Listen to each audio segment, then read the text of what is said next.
এই যে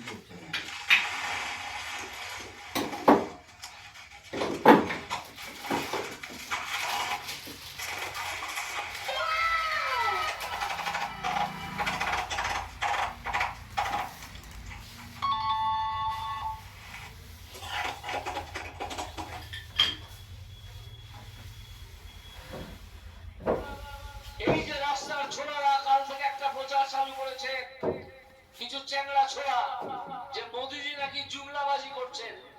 আমি তার উদ্দেশ্যেও একটা ইন্টারভিউ কালকে রাত্রি 11টার সময় দিয়েছি।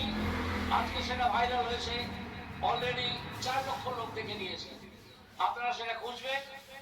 সেখানে আমি দেখিয়েছি যে এই ছোট লোকটি